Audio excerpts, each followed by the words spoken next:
Kibuyu cha asili kinakupa hadithi popote ulipo. Kibuyu cha asili, chemchem ya hadithi za mababu na mashujaa.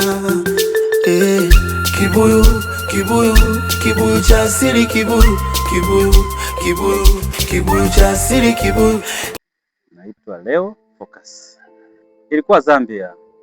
Nilikuwa natokea Gaborone kwenye masomo. Nilikuwa nasoma chuo kikuu University of Gaborone, Botswana. Nilipokuwa narudi kufika Zambia pale, nikalala stendi pale, nikaibia pasipoti mpaka pesa. Nikajigeuza fundi pale mtaani pale. Mwanangu. Acha kabisa. Niko fundi gani? Electronics, natengeneza ma TV. Wa Zambia wale hawajui fundi wale. Natengeneza ma TV, natengeneza manini. Majiko ya umeme manini. Nikakaa pale kama siku 7 hivi. Ndio nikapata nauli ya kurudia tena. Kibuyu, kibuyu, kibuyu cha asili, kibuyu, kibuyu, kibuyu, kibuyu cha asili, kibuyu. Mimi ni mtaalamu wa electronics. Ni fundi wa mambo ya transmitter, vifaa vya umeme, vya aina zote, vya digital lakini. Analog sio sana lakini digital. Kamera hizi. Nikaa siku 7.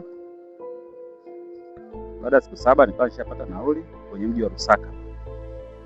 Sokoni pale, soko kubwa pale. Liko ukivuka reli, liko karibia na stendi. Yaani ukitoka stendi unavuka reli unaingia sokoni. Kwa soko moja kubwa sana pale. Na vyakula. Safi kabisa, niliishi vizuri. Fundi waga haikuja. Hapa endelea shughuli nyingi. Ambazo kuna nyingine unaweza kusema, nyingine unaweza kusema, lakini ama shughuli ya maduka kabisa. Niendelea na ufundi wangu kama kawaida, maisha ya kawaida. Nakula hela za kodi. Kibuyu, kibuyu, kibuyu cha asili, kibuyu, kibuyu, kibuyu, kibuyu cha asili, kibuyu.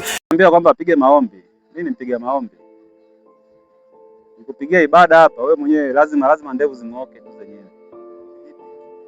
Ibada ziko za aina nyingi. Nitegemea unaamini vipi. Ziko nyingi. Kuna ibada za kushikwa kichwa, kuna ibada za manukato, kuna ibada za maneno, kuna ibada za kusafiri. Safiri vipi? Sasa hiyo kusafiri unatengeza kama hela za moto. Ukitaka unazipata hata sasa hivi. Hata sasa hivi tu hapa. Ni maandalizi. Lazima nafsi iwe shwari. Sio na ugomvi na mtu kwa siku hiyo. Sio unapiga ile kitu. Chakula ya Frankie tunajua. Ile kitu ya chumbani. Nafikiri inatosha, vingine tutaongea vipi. Kibuyu, kibuyu, kibuyu cha asili, kibuyu, kibuyu, kibuyu, kibuyu cha asili, kibuyu.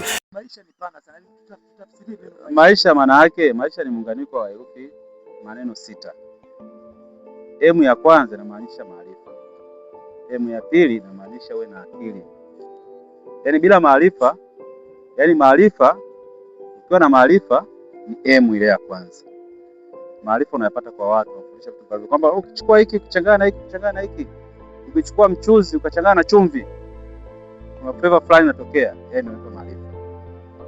Au ukichukua mti huu na mti huu ukafanya hivi, ile ndio inaitwa nini? Maarifa. La pili, akili. Lazima uwe na akili, sio kama kila kitu unachoambiwa ukifuate. Sio, unanielewa? Lazima uwe na imani na kitu unachofanya. Nikubali. Lazima uwe na subira. Uwezi ukapanda mahindi leo na ukavuna leo. Lazima uwe na subira. Lazima uwe na hekima. Hekima ni kwamba ujifunze kuongea na watu wazima, wakujaze maneno, yale maneno yanaitwa maarifa. Hekima, ukiwa mnyenyekevu utaongea na kila mtu, au sio?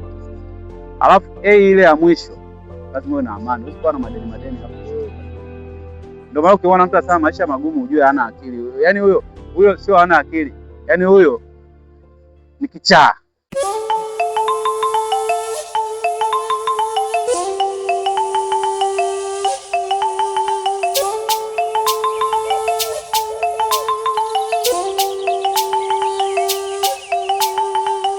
Kibuyu cha asili kinakupa hadithi popote ulipo.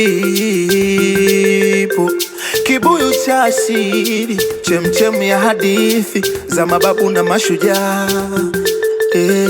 Kibuyu, kibuyu, kibuyu cha asili, kibuyu, kibuyu, kibuyu, kibuyu cha asili, kibuyu.